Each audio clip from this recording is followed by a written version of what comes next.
Artist Uttej ఆయన అసలు మీరు విపరీతంగా ఏడిపించే ఆర్టిస్టులో ఆయన నంబర్ 1 అంట. మీరు ఆయన్ని ఏడిపించడంలో వాడు కుళ్ళుకుంటాడండి. ఫస్ట్ వాడు చిన్నపిల్లడు అంటాడు, కుళ్ళుకుంటాడు. ఉత్తేజు కుళ్ళుకుంటాడు. ఓకే.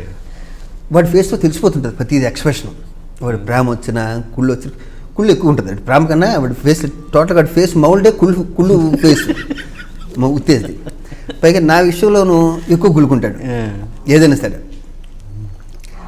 కొన్ని వందలు ఉన్నాయి వాడిని. ఎలా చక్రవర్తి ఒక సినిమా చక్రి, మన ఆర్టిస్ట్ చక్రి వచ్చి ఒక సినిమాకి ప్రొడ్యూసరు హీరో. అదే సినిమాలో మేము ఇద్దరం కూడా క్యారెక్టర్లు వేస్తున్నాం. చక్రి వాడు కూడా బాగా క్లోజ్. చక్రి నేను క్లోజ్, కానీ నేను కమర్షియల్ ఆర్టిస్ట్గా ఆ సినిమాలో ఉన్నాను. నాకు ఏదో 1,00,000 2 లక్షలు రెమ్యునరేషను. ఉత్తేజు వాడు శివ దగ్గర నుంచి పరిచయం కాబట్టి వాళ్ళ రిలేషన్షిప్ పేరు. వీడు ఎప్పటి నుంచో డబ్బులు అడుగుతున్నాడు, చక్రవర్తి ఇవ్వట్లే.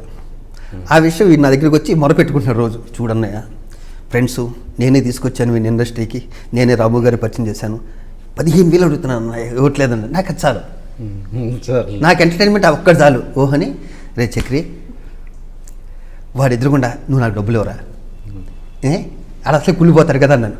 రేపు మా మాట డెఫినెట్ రా అని మేమిద్దరం కూర్చొని కానీ, ఎరా శివ నువ్వేదో కారు కొనుక్కుంటున్నావు కదా, ఇదిగోరా 60,000 అన్న ఎదురుకుండా ఇచ్చాండి. అప్పుడు కనుక వాడు క్లోజ్ ఏదన్నా కెమెరా తీసుంటే ఉత్తేజ్ గాడు క్లోజ్ ఉండేది.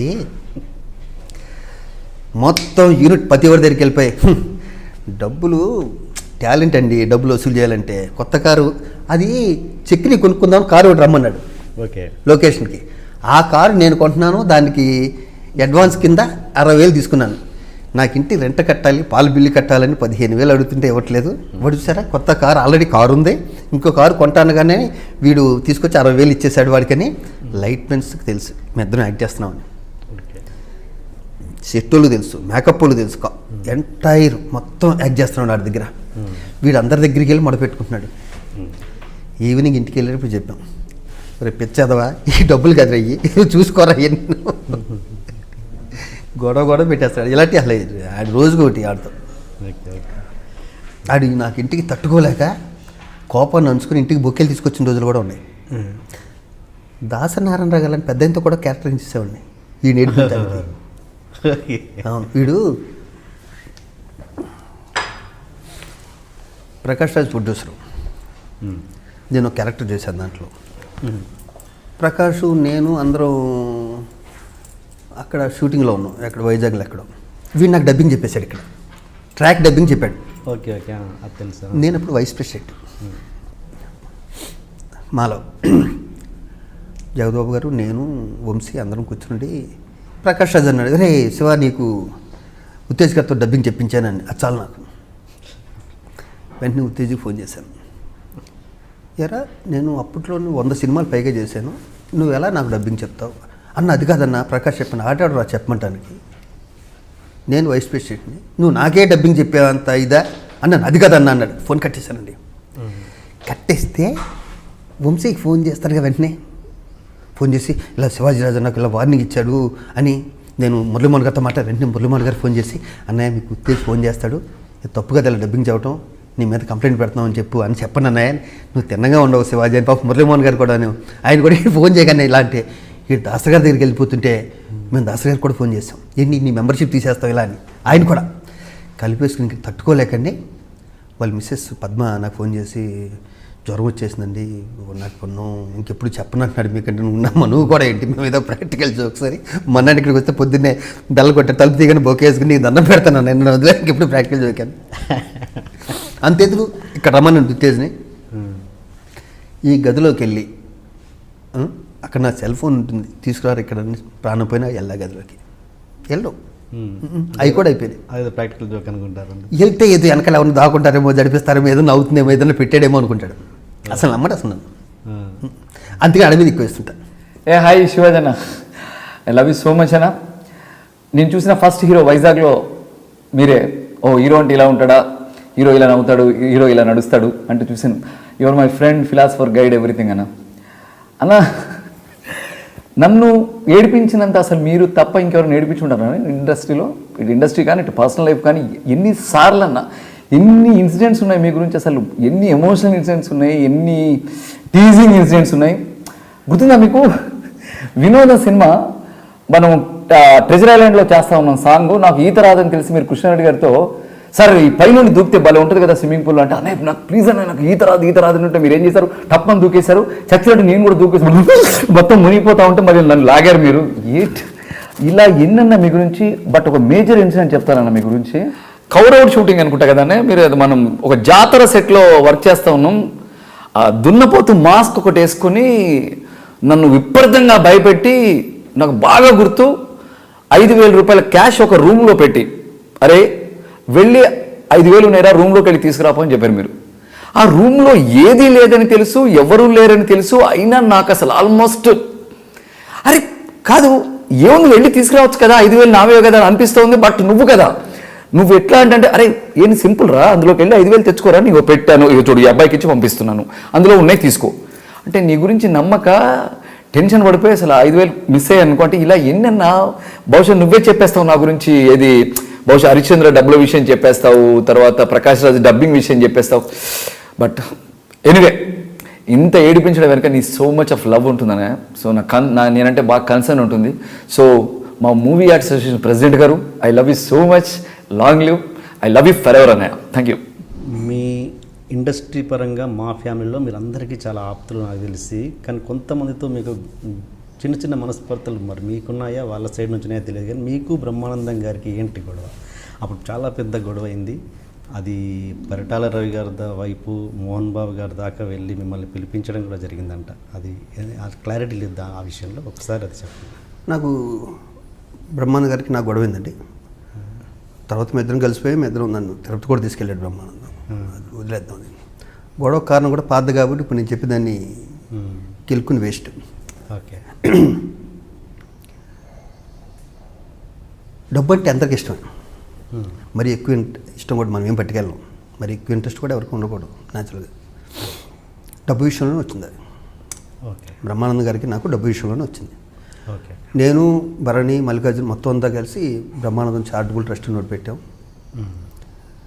దాంట్లో డబ్బులు ఏదో మిస్యూజ్ అయ్యి అని నాకు చెప్పటం, ఎవడు అడుగుతాడు, నా చేత అడిగిస్తారు అంతేగా. అడగడానికి కూడా ధైర్యం కావాలి. ఆ ధైర్యం ఎవడన్నాడు, నేను ఒకరిని దొరుకుతా. అడిగితే అక్కడి నుంచి రెస్పాన్స్ రాకపోవడం ఏదో గొడవ అయింది. తర్వాత అయిపోయింది అంత. దాసనందారు పెద్దలందరూ కలిసి కామెంట్స్ కూర్చున్నారు. మోహన్ బాబు గారు ఫోన్ చేశారు ఒకరోజు నాకు, తమ్ముడు ఎక్కడ ఉన్నావు, డబ్బింగ్ చెప్తాను, అర్జెంటుగా నాయుడు గారు స్టూడియోకి రా, డబ్బింగ్ అయిపోయాక వస్తాను. డబ్బింగ్ అయిపోయాక నేను చిన్న శ్రీశైలం అని నాకు చిన్నప్పటి నుంచి ఫ్రెండ్, మేమంతా 10 మంది వెళ్ళాం. నాకు అక్కడి నుంచి వచ్చింది శ్రీహరి చెప్పాడు, రేపు చాలా సీరియస్గా ఉంది. శ్రీహరి ఉన్నాడు ఆ రోజు సెట్లో. బాబు సీరియస్గా ఉందిరా ఇక్కడ, రేపు వద్దిగలను లేదు ఒకసారి మాట ఇచ్చాను వస్తానని. వస్తా వెళ్ళిపోయా. సెట్కి వెళ్ళాం. మోహన్ బాబు గారు సీరియస్గా ఉన్నారు, పరిటాల గారు కూర్చున్నారు. మాట్లాడితే కదా సమాధానం చెప్పాలని షార్ట్లోకి వెళ్ళొచ్చారు. మోహన్ బాబు గారు వెళ్ళొచ్చారు. నాకు మోహన్ బాబు గారితో కూడా పెద్ద పరిచయం లేదు. నేను ఆయనతో సినిమాలు, ఫ్యామిలీతో ఎవరితో నేను సినిమాలు కూడా నేను చేయలేదు. కానీ అన్నిటి విపరీతమైన ఇష్టం నాకు మోహన్ బాబు. చక్కెర మీద రక్కని చిన్నప్పుడు అవన్నీ బ్రెయిన్లో ఉంటాయిగా. ఈ 32 ఇయర్స్లో కూడా ఆయనతో నేను చేయలే. వచ్చారు, ఆయన సీరియస్గా ఉన్నాడు. మనకేమో భయం అంటే తెలియదు, తప్పు చేయను, భయపడను. పరిటాల రావు గారు, నాకు పరిటాల రావు గారిని చూడటంలో నాకు మళ్ళీ నా పూర్వం గుర్తొచ్చేసింది. ఒక గన్ను అయ్యాను, నేను ఎంజాయ్ చేస్తున్నాను. అది తమ్ముడు ఈ షార్ట్లు కూడా పరిటాల గారు, ఎందుకమ్మా గొడవలు, దేనికి గొడవలు, నీ గురించి అందరూ మంచిగా చెప్తున్నారు ఇక్కడ లొకేషన్లోను అంటే. అక్కడ నా క్లాస్మేట్స్ మురళి గారు అని, మన శ్రీహరి, అందరికీ నేను కావాల్సినండి. మోహన్ బాబు గారికి ఏంటో తెలియవచ్చు, కానీ మిగతా వాళ్ళకి తెలుస్తుంది కదా. వాళ్ళు కూడా ఈ జర్నీలో మోహన్ బాబు గారితో నుంచి శివాజీ చాలా మంచివాడు అండి, శివాజీ అసలు అని చెప్పేసినట్టున్నారు. నేను వెళ్ళేటప్పటికి కామ్గా ఉంది. తమ్ముడు టీ తాగు అన్నారండి. టీ తాగాను. ఇంకా నేను బయలుదేరినంటే ఏమిటయ్యా గొడవలు, వెళ్ళి అయిపోయిందిలేండి గొడవలు లేవు, నేను వస్తాను అని పరిటాల దగ్గర కూడా ఆయనకు జరిగితే జరిగింది. పరిటాల గారి దగ్గర చూసి అంత్రిల్లు. అండ్ మళ్ళీ మీకు ఇది ఈ విషయం కాకుండా మీకు మోహన్ బాబు గారికి కూడా గొడవ అయిందంట. మీరు మా సెక్రటరీ రాజీనామా ఎందుకు చేశారు సార్? ఇది అన్నయ్య కూడా తెలియాలండి. నాకు చాలా ఇష్టం మోహన్ బాబు అంటే, చాలా అంటే చాలా చాలా ఇష్టం మోహన్ బాబు అంటే. అంతా ఇంత కాదు. ముక్కుసూటిగా ఉంటాడు, నాకు దగ్గరగా ఉంటుంది, ముక్కుసూటిగా ఉంటాడు, రఫ్ అండ్ టఫ్గా ఉంటాడు. తెల్లారగట్ల 5 గంటలకి నన్ను పిలిచి, నన్ను శ్రీకాంత్ని పిలిచి, తమ్ముడు నేను ప్రెసిడెంట్ అవుతున్నాను, నువ్వు జనరల్ సెక్రటరీగా ఉంటున్నావు అంటే, నేను అంతవరకు వైస్ ప్రెసిడెంట్ను అయ్యే చిన్న చేశాను తప్పితే, అదే వైస్ ప్రెసిడెంట్ నువ్వు ఈసీ మెంబర్గా చేశాను తప్పితే, జనరల్ సెక్రటరీ అంటే చాలా పెద్ద పోస్ట్. అవును, నేనండి అన్నిటికి మల్లికార్జునరావు గారు అప్పటికే గుళ్ళో పూజలు చేయించి ఆయన తీసుకొచ్చి నేను జనరల్ సెక్రటరీగా ఉంటాను అని ఆయన దగ్గర పెడితే, మరి మోహన్ బాబు గారికి ఎంత కనిపించిందో నన్ను జనరల్ సెక్రటరీగా చేయాలని, వెంటనే దాసనారావు గారు సెంట్రల్ మినిస్టర్ ఢిల్లీలో ఉన్నారు, గురుగారికి ఫోన్ చేసి, నేను ఇలాగా శివాజీ రాజాని జనరల్ సెక్రటరీగా పెడుతున్నాను, మంచి హ్యూమన్ బీయింగ్, తను ఏదైనా పని చెప్పినా కూడా టప్టప్ చేస్తాడు, అందరితో కలిసిపోతాడు అని ఏదో అన్నారు. ఆయన కూడా గురువుగారు కూడా అక్కడి నుంచి వచ్చే శివాజీని చెయ్యి అన్నారండి. అనగానే నాతో అంటేనే నేను ఆలోచించుకునే టైం అని ఆయన దగ్గర, మోహన్ బాబు దగ్గర మనం ఆలోచించుకుంటాం, మన మాట కూడా పూర్తిగా ఇంట్రెస్ట్ లేదు. నేను అన్నట్టు కొంచెం ఆలోచించుకుంటాను, తమ్ముడు సరే ఒక్క నిమిషాన్ని శ్రీకాంత్ నువ్వన్నారా పక్కి, ఇప్పుడు ఎందుకురా మనం చిన్న వయసు అంత పెద్ద పోస్ట్ ఎందుకు, ఆయన ఎవడు గుడికి వెళ్ళి వచ్చారు కదా అంటే, లేదు ఆయన ఎందుకు అనుకున్నారు, మరి పెద్ద ఆయన కూడా ఓకే అన్నారు కదా, నువ్వు ఉంటే బాగుంటుంది. పైగా మోహన్ బాబు గారు అడిగారు, ఏమన్నోటి ఇప్పుడు నేను చేయలేనండి పని. ఇప్పుడు సింపుల్ ఒక ఎగ్జాంపుల్ చెప్తాను, ఆయన దగ్గర నుంచి నేను నేర్చుకున్నా చెప్తా. మా మురళీకృష్ణరాజు అని ఒక దేవుడు ఒక ఛానల్ పెట్టాడండి, మా ఛానల్ పెట్టాడు. నన్ను చాలా గౌరవంగా చూసుకునేవాడు, నేనంటే చాలా ఇష్టం. మాలో ఈ రోజు ఉన్న డబ్బులని చూసారా, ఇంచుమించు అక్కడి నుంచి వచ్చిన డబ్బులే, మురళీకృష్ణరాజు గారు వచ్చిన డబ్బులే. తమ్ముడు మన క్రికెట్ మ్యాచ్ చదువు, మోహన్ బాబు గారి దగ్గర నాకు నచ్చింది ఏంటంటే, నాకు బాగానే నాకు అది ఇప్పుడు అయిపోవాలంటే ఏదైనా సరే, అది కోపం ఇంకేదైనా సరే ఇప్పుడు అయిపోవాలంతే. తమ్ముడు మన క్రికెట్ మ్యాచ్ పెడుతున్నాం, మా ఛానల్కి వెళ్ళి కనుక్కో మనకి ఎంత వస్తుందో అని వెళ్తే, మొన్నే చేశాం కదా అంత లేదు, ₹1,00,00,000 దాకా అవుతుందని మురళీకృష్ణరాజు గారు అంటే, నేను మళ్ళీ మన్నాడు వచ్చి మోహన్ బాబు గారితో, అన్నయ్య ఒక ₹1,00,00,000 దాకా ఇచ్చేటట్లున్నారు అన్నాను. కోటి ఏంటి తమ్ముడు మనం అందరూ వస్తేని, ఫోన్ ఇది టపటప్ ఫోన్ చేసి ఆయన గొప్పతనం, రాజుగారు 1.5 crore మీరు ఇస్తున్నారు, మనం చేస్తున్నాం. ఆ టైప్స్ నాకు వాయిస్ వినిపిస్తుంది, మీరు ఎలా చెప్తే అలా సార్, దీనికి ఉన్న గౌరవం మోహన్ బాబు గారికి ఉన్న గౌరవం. 1.5 crore ఫిక్స్, అంతేగా ఫిక్స్, నో అగ్రిమెంట్స్, అన్ని తర్వాత చూసుకుందాం. 1.5 crore ఓకేనా, ఓకే సార్. చూసా గర్వంగా ఉంటుంది కదా, ఎంతైతే ఒక్క ఫోన్ కాలు 50 లక్షలు. ఆ 1.5 crore పాపం మురళీకృష్ణరాజు గారు తీసుకొచ్చి ఇవ్వటం, మోహన్ బాబు గారు తనలో జరగటం ఉన్నది, లేని వాళ్ళకి దాన్ని తీసి ఇవ్వటం కదా అంతా. అలా మోహన్ బాబు గారు ఏదైనా తలుచుకుంటే అయిపోద్ది. ప్రతి చోట హీరోస్ ఉంటారు, విలన్స్ కూడా ఉంటారు, లేకపోతే రాదు కదా. ఇక్కడ కూడా మాకు 2-3 ఉన్నారండి. ఎంతసేపు అన్నయ్య దగ్గర కూర్చుని మొదలు, వాడు ర్యాషు, వాడు మూర్ఖుడు, వాడు రఫ్, వాడు ఇది నా గురించి ఏదో బ్యాడ్ చదవటం జరిగింది. నేను కేరే చేయను, అసలు నాకు రక్తంలోనే లేదు, జరగటం అన్నది లేదు. గౌరవం, ప్రేమ, భక్తి అన్నీ ఉంటాయి. చెప్పేశారండి ఆయనకి. నాకేమో యాక్సిడెంట్ అయ్యి మొత్తం రాడ్లన్నీ ఉన్నాయి. ఇంకా అన్నయ్య పైగాను నన్ను ఎంత కంఫర్ట్, నాకు ఎవరికైనా పరిచయం చేస్తే, మోహన్ బాబు గారు మంచి హ్యూమన్ బీయింగ్ అండి, శివాజీ రాజా మా జనరల్ సెక్రటరీ అని, ఆయన బయటకు ఏదైనా పార్టీ వాళ్ళ ఫ్యామిలీ ఫ్రెండ్స్ అమెరికా నుంచి ఎవరినో వస్తే, ఏదైనా స్టార్ హోటల్కి వెళ్తే నన్ను కూడా తీసుకెళ్ళేవాడు. అంత రిలేషన్ ఉండేది.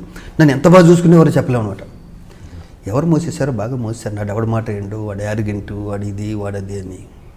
మరి ఆయన అంత పెద్ద ఆయన నమ్మాడా అంటే, నమ్మి తర్వాత నాకు చేంజ్ తెలుస్తుంది చేంజ్, చిన్న చేంజ్ తెలుస్తుంది. నాకు మోహన్ బాబు గారు నవ్వు అంటే చాలా ఇష్టం, చాలా బాగుంటుంది, ఆయన నవ్వుతే బాగుంటుంది. ఆ నవ్వు కొంచెం తగ్గే రోడ్కి నేను కొంచెం దూరంగా ఉండటం మొదలుపెట్టాను.